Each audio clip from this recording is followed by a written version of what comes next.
is Pixar's amazing Toy Story 1.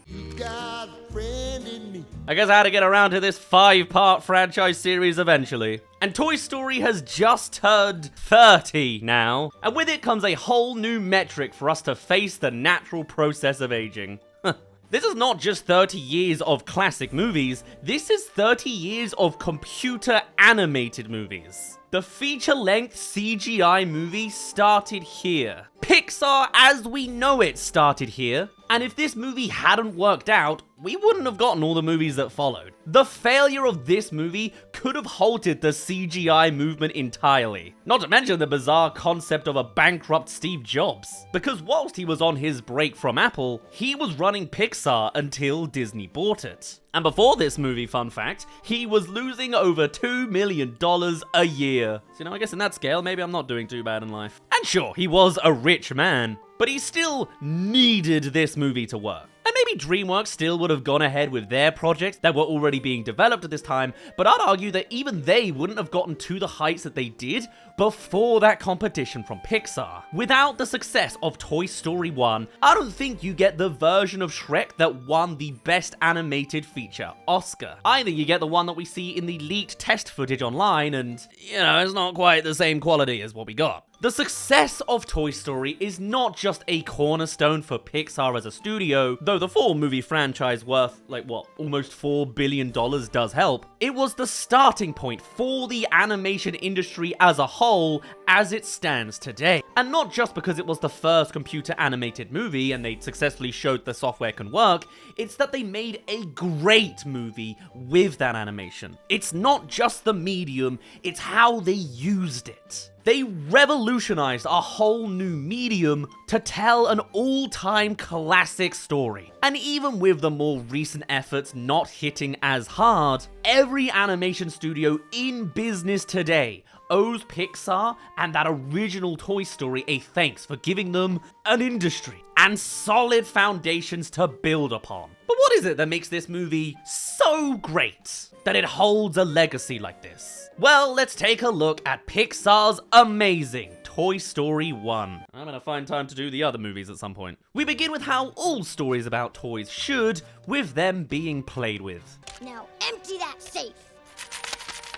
Before we see any of them come to life, we have a good few minutes establishing their relationship with Andy, making sure we understand why they care so much about him. Through this first window into his life, we can see this is a particularly imaginative kid who clearly plays some great games with the toys. Which isn't too surprising, considering that everyone who worked on the creative team for this would have likely just been like this as a kid. We also establish Woody as the clear favorite, which was probably harder to pull off than it looks. I'm here to stop you, One-Eyed Bart!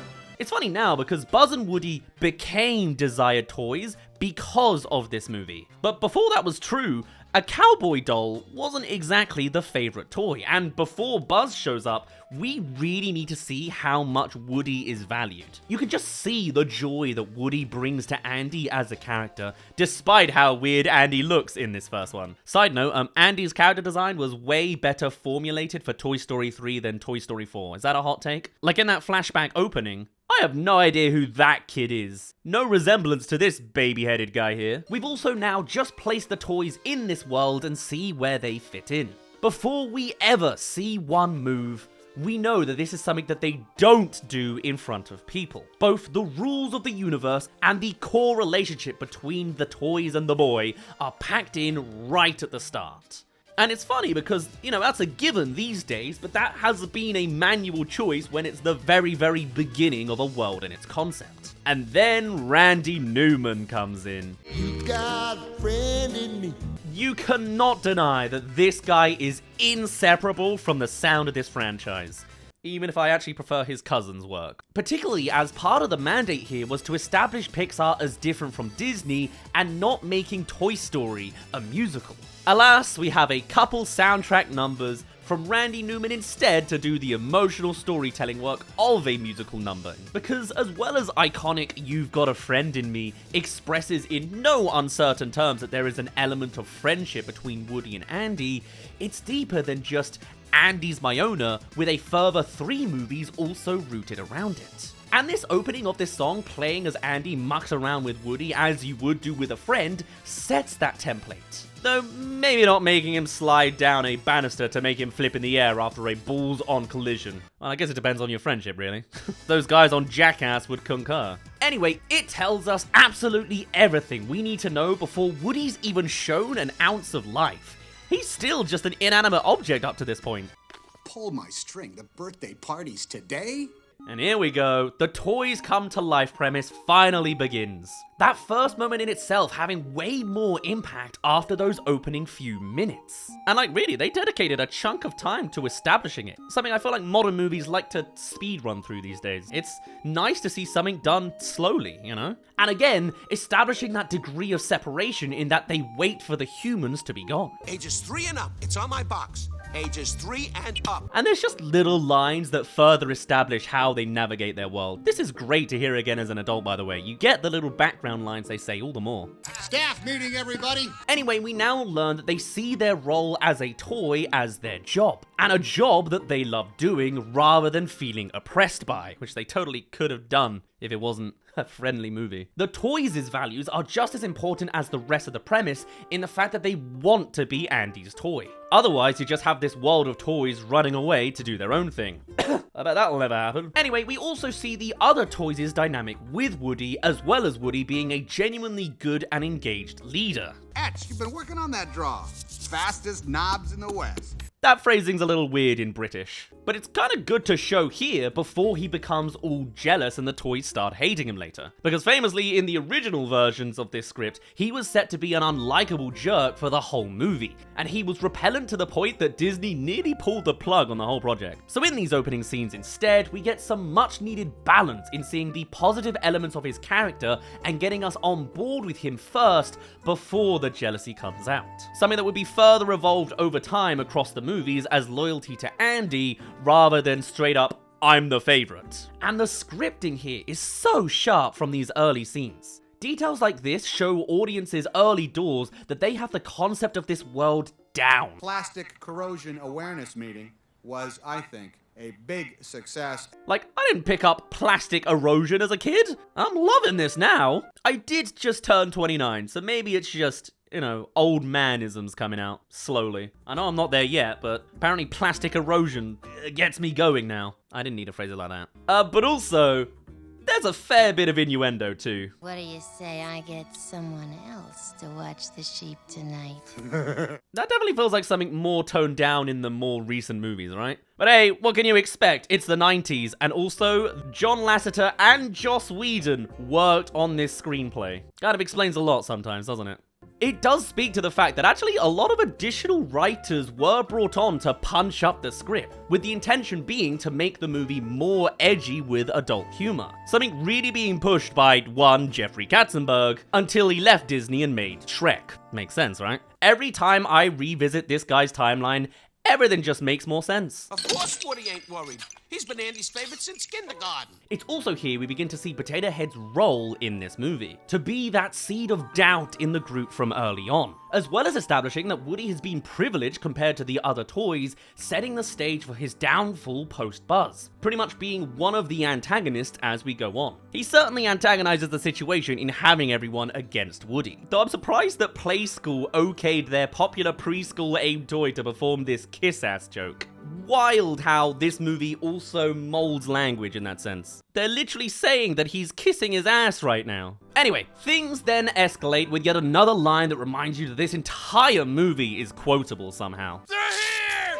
Birthday guests at 3 o'clock! And we head into the scene that they animated first to sell to Disney that this was actually going to work. I'm of course talking about the Green Soldiers. Let's move, move, move, move, move! The wit of this movie is not just in the dialogue, it's both conceptual and visual as well. The movement of the soldiers on their fixed stands, the little tip-tap sound design as they move, their played straight military attitude, and the parachute descent down the staircase from their perspective. It's as clever as it is spectacular. They created a spectacle out of some toys jumping off of a staircase. Just A go! good soldier never leaves a man behind. One silly thing I also enjoy is how one soldier can use his binoculars like real ones, despite them being the same solid green plastic with no lenses.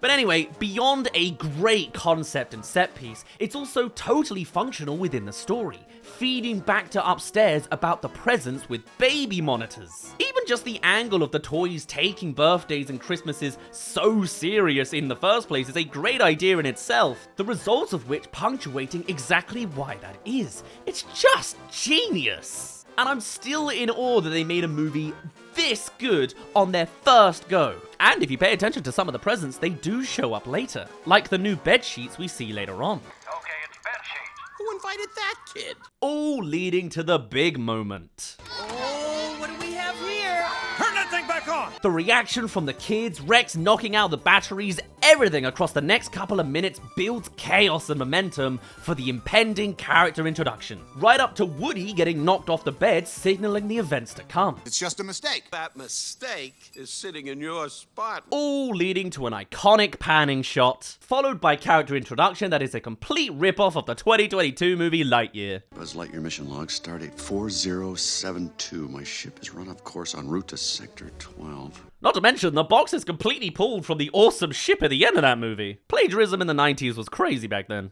Of course, another reason why those early scenes were so important is that you had to establish that everyone else is aware they're a toy to make the one that isn't aware funny. Why does he freeze like all the other toys? Who knows? But as a whole, the toy who thinks he's an actual space ranger is one of the all-time great character premises. It's why they keep rerunning it in several of the movies.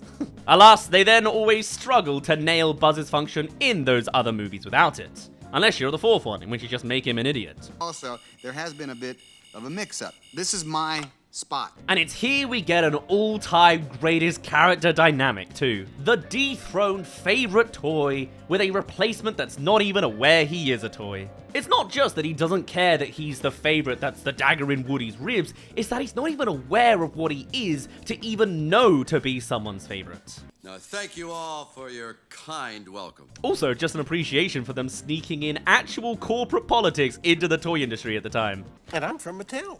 Well, I'm not really from Mattel. I'm actually from a smaller company that was purchased in a leveraged buyout. Now that is something I didn't even register was said when I was a kid. It also emphasized more clearly here where Buzz sits on the I'm a toy spectrum. T-O-Y.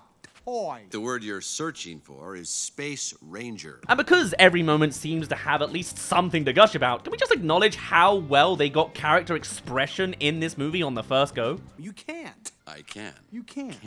Can't. Just to pull the curtain a little bit back here, whenever a clip plays, I have to verbally say to my editor, plug in the clip, can, can't, can. Listen to my version of this quote. Plug in line, yes I can, you can't, can't.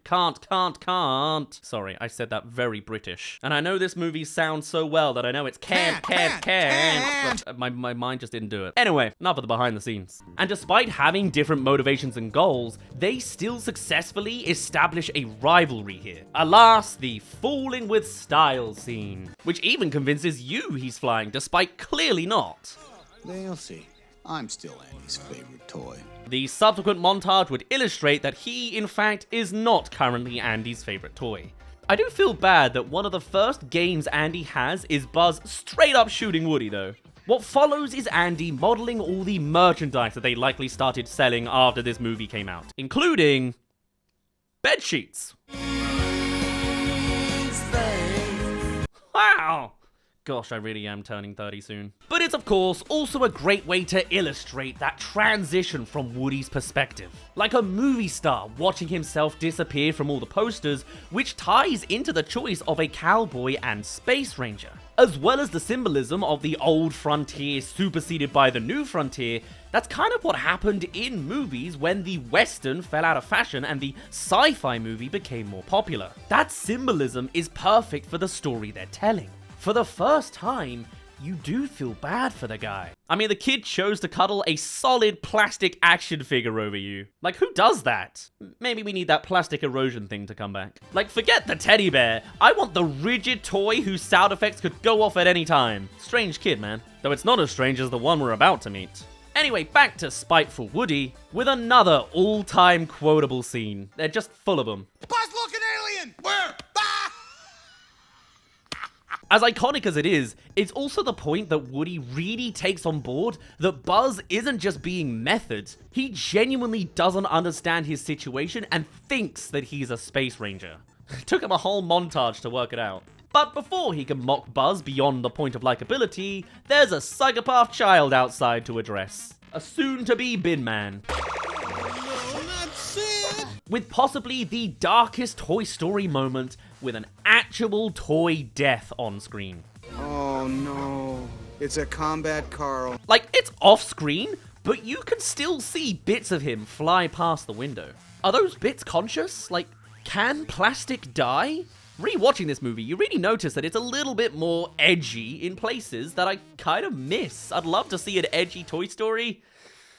I mean, I guess it's better than what we're currently going through, but has so many pitfalls to go wrong as well. I don't know what I think. Even still, this moment here does heighten the stakes for the climax later on, as it very much establishes this kid will blow up toys. Yes, he's gone. He's history.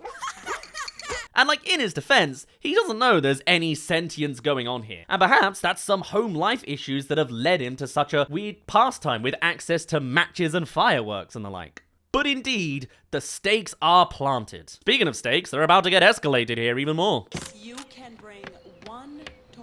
Just one.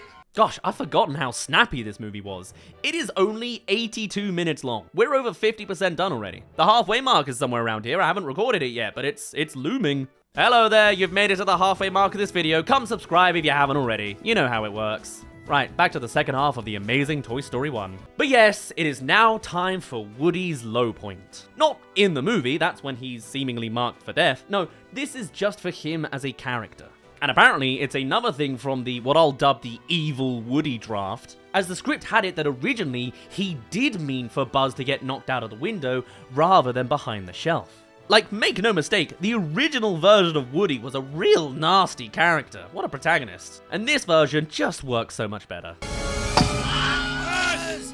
Because having that escalation between intention and result makes said situation seem so much worse while not making Woody too villainous. Humpty Dumpty was pushed by Woody. Shut the up! And you really get the strength of the different personalities in the ensemble cast too. Potato Head being the confrontational stirrer, Slinky the optimistic loyalist, and Rex the nervous diplomat. Big words for a kid's movie, but hey, they were just written better back then. After so many terrible movies lately where the side characters all blend into the same archetypes, it's nice to see a classic lineup like this where they all have distinctive personalities whose back and forth actively escalates the story. They are an active ensemble, not just one to do the comedy bits whilst we break from the main characters. Alas, toy mutiny sequence. Well, what if Andy starts playing with me more, Woody, huh? You're gonna knock me out of the window too? And again, there's some dark humor here too. Like, do you really think they'd have an Etch-a-Sketch draw a noose now? The darker tones do make this movie unique to its successors in a way, though I'd argue that all of them do still carry the spirit of that. And yes, Woody gets chosen and we're on to the next phase of the movie. Revenge is not an idea we promote on my planet. But we're not on my planet. Starting off with the crescendo of the Buzz-Woody rivalry really, with a fight scene that never fails to entertain, leaving them both stranded. God, I know like the intonations of this movie. Oh, the lost toy. God, and I forget just how out there Tom Hanks' vocal performance is in this movie. Just in intensity, here above all the others, he was to do the full spectrum of extreme emotions here. If you hadn't shown up your stupid little cardboard spaceship and taken away everything that was important to me. And of course, the all-timer line. What? What are you talking about? You are a toy! It's no secret how good they got these two castings to this movie. I mean, not many have matched this pairing, and a lot of it does come in the directing choices of really honing them into saying the lines perfectly too. You are a sad, strange little man, and you have my pity. And then comes the iconic Pizza Planet car, destined to haunt every single Pixar movie after this. Hope the driver's getting paid at least. Now you're sure this space freighter will return to its port of origin? And I forget how funny the scene with Woody in the trunk is. I feel like it's the most forgotten scene. Getting thrown about whilst Buzz is all tucked in with the seatbelt. teaching kids good lessons early. And here we are at the place everyone wanted to go to as a kid. We don't have Chuck E. Cheese in the UK here, though apparently they do have plans. But I can only imagine the disappointment seeing 2 robots guarding the entrance of Pizza Planet here to an animatronic mouse who may or may not be possessed in the real world. Come on, Chucky. Chucky, stop resisting. Hey, it's better than the FNAF option, I guess. And there's great little gags popped in throughout here as well. Oh! Watch where you're going! The alien version of Whack-A-Mole being another surprisingly dark addition. Like, there's blood coming out of that astronaut, leading us into an icon of the franchise, again. Stranger from the outside. The minions are impersonators. These guys are the real deal. Forget yellow with 1 or 2 eyes, it's green with 3 eyes where it's at. And their concept is as solid as the toy perceptive concept. They're funny, they function in the wider story, they don't outstay their welcome. Mwah. Bonus points, they later managed to work them into the Buzz Lightyear TV series lore seamlessly as well. Again, Lightyear has absolutely no excuse. God chooses who will go and who will stay. Bullshit! Of course, it's completely inaccurate as those machines are completely rigged and Sid just wins the toy twice in a row.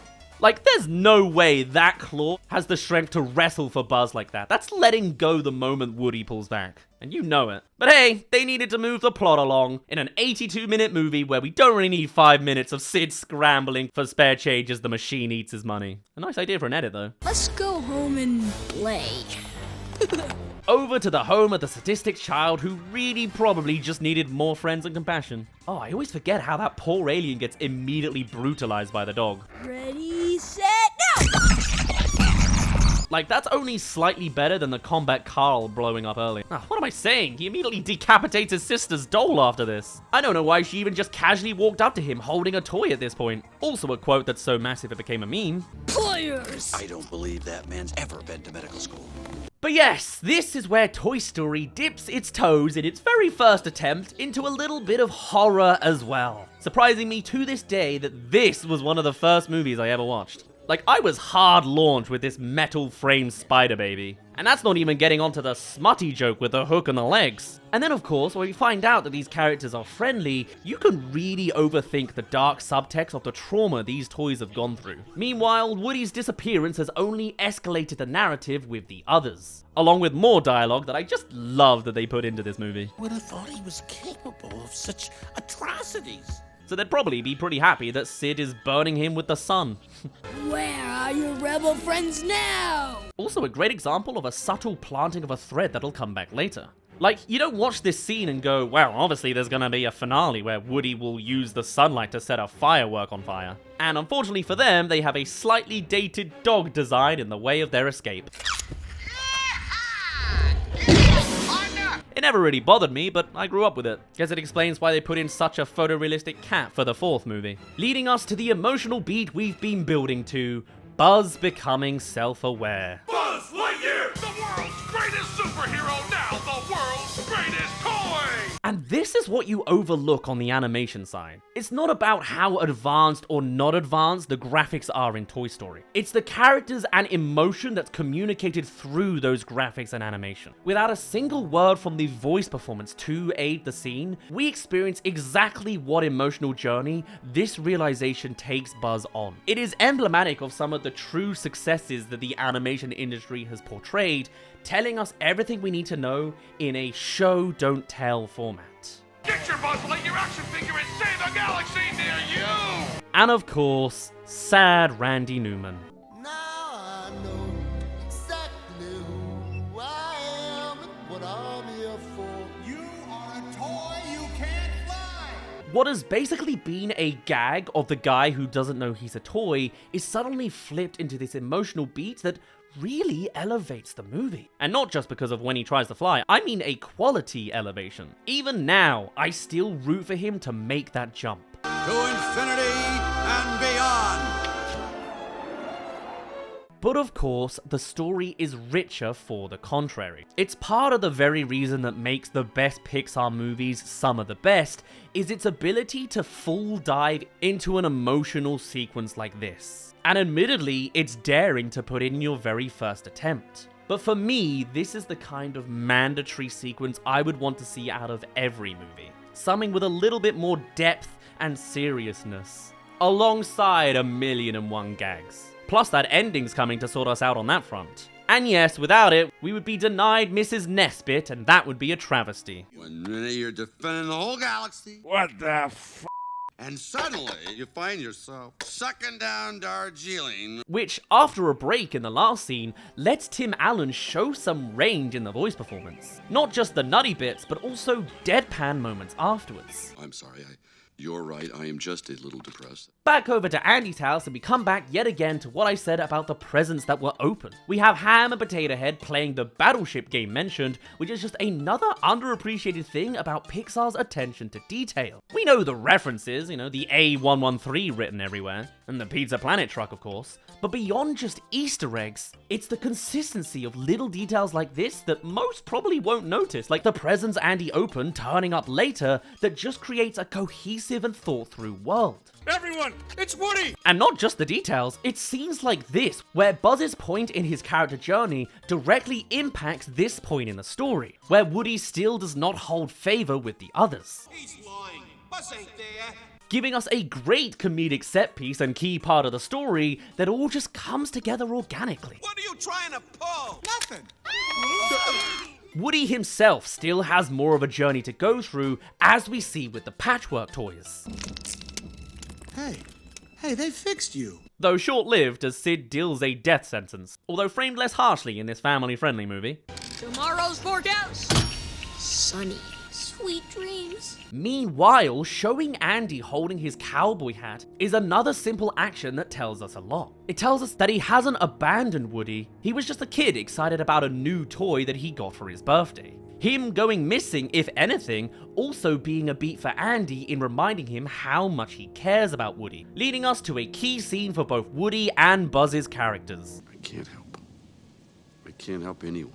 It's the moment where they truly start to transition into the friends we come to know them as. Over in that house is a kid who thinks you are the greatest, and it's not because you're a space ranger, pal. And it comes from both of them confronting their inner truths and insecurities to each other. I mean, what chance does a toy like me have against a Buzz Lightyear action figure? Their two emotional conflicts that have been clashing against each other now finally come to the surface here, bringing them to a mutual understanding. I'm the one that should be strapped to that rocket.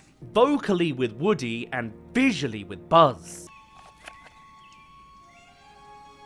It's arguably the most important part of the movie, uniting our protagonists to infinity and beyond. Sorry. Come on, Sheriff. There's a kid over in that house who needs us. Of course, it's not that easy, but our path for the third act is set. Time for liftoff! And everything from that prior scene is all but confirmed as Woody tries to get Sid's toys on board. Please. He's my friend. He's the only one I've got. Character development. And only Tom Hanks can take a performance from so extreme at times to more sincere moments like this. And what else can be said about this scene? It's just so satisfying to watch unfold. All right, let's go. Now! Initially, then it's just kind of horrific. I'm talking to you, Sid Phillips. I mean, the kid is awful, but we are about to witness some genuine childhood trauma for the guy here. We even get a cameo from the disfigured alien, how lovely. And I think it's wise that the series has avoided doing this scene. We toys can see everything. So play nice. I think you only really get one of those for this series that relies on people not knowing the toys come to life. One messed up child will do the job. And he turned out fine, he became a bin man. He has a job, he's okay. But with that trauma safely established, Buzz and Woody are free to escape, giving us another window into just how far they've come. Just go, I'll catch up. With Woody, of course, not doing that. And despite his motive early on also being to get Buzz back, there's no doubt that he has now transitioned into wanting that for Buzz rather than just proving his innocence. Again, this whole arc would have been a harder sell with that first draft Woody. And we'll just look over how 2 little toys and then a dog are keeping up with a truck, because this whole final chase sequence is relentlessly entertaining. He's at it again! The moving pawns of the dog chase and the toys revolting, which in turn influences RC's movements. It's so good, man. This may still be one of my all-time favorite movie climaxes. And the dog somehow doesn't get hit by any of those cars, so we're all good. Now let's catch up to that truck! Man, I would have loved an RC car that had a road speed setting. Where do you get one of those? Woody was telling the truth. Great, now I have gills! With everyone on the same page, we then have a Slinky that would have definitely broken by the end of this. I mean, I've had a Slinky break after barely any force. Man, everything was just built better in the 90s. But of course, it can't be resolved that easily. We've got to get a final big moment to experience. No! Starting with the plant I mentioned earlier. Woody, what are you doing? Hold still, Buzz! Leading us to the literal rocket-fueled crescendo. The rocket speeding through the cars, really demonstrating how much can be done with this newfangled animation. This is the part where we blow up! Not today, Satan. And what I love about this falling with style payoff is that they know that they never really need to explain what happened. For this one moment, Buzz flew, and we got one of the most magical moments in cinema history. On day one. To infinity and beyond! It's like Pixar's final victory to cap off what they achieved here. It's just glorious. The final moments of the scene cementing that premise of you never know what your toys get up to. See? Now what'd I tell you right where you left them? That's the lasting message you want the kids to leave with. That every time you lost a toy and then later found it, they mean on a whole adventure in that time. I think the whole idea of Toy Story is hit home just in that final line. And yes, we have that lighthearted resolution scene to finish things off. What could Andy possibly get that is worse than you? Wow, a puppy! Don't wrap up living animals, people. Besides, the final scene has a really weird out-of-character Rex moment where he hopes for a herbivore dinosaur so that he can be the dominant predator, which just smells of Lassiter to me. But I think that scene in the car just before is the true ending for me. Andy reunited with his favorite toys and absolutely none the wiser of what happened. That is Toy Story. I can't even put into words how much this revolutionary movie from 1995 has influenced my life and tastes in movies. Not just because of the film in itself, but the movies and indeed studios who were able to be made because of how good this movie is. So many stories I know are indebted to this one. It is not just because it was the first fully CG movie, it's because they made an excellent film out of the first ever CG movie. This left no question in the quality of stuff that could be made with this new medium, and for that, I can only think that this is an incredible classic. Which, yes, is indeed now celebrating 30 years on. There was a time where it felt like computer animation was too modern to ever reach that age, but here we are. It's baffling that this much time has passed, but what a legacy has followed for what is easily Pixar's amazing Toy Story 1. And no matter how down the legacy of this franchise goes with its diminishing return sequels, at the very least this first one, is a real lightning in a bottle, and they can never take away from that, no matter how much plastic corrosion is coming for them. For now though, I'd best end it off there. My name's been Daz. Thank you very much for reaching the end of this video. Do tell me your thoughts on Toy Story 1. What are the little lines you really come to appreciate rewatching it as an adult? Or let's just use this as an opportunity to celebrate 30 years. I'd love to hear all of your thoughts and more, and I shall see you all in a little bit. Cheerio!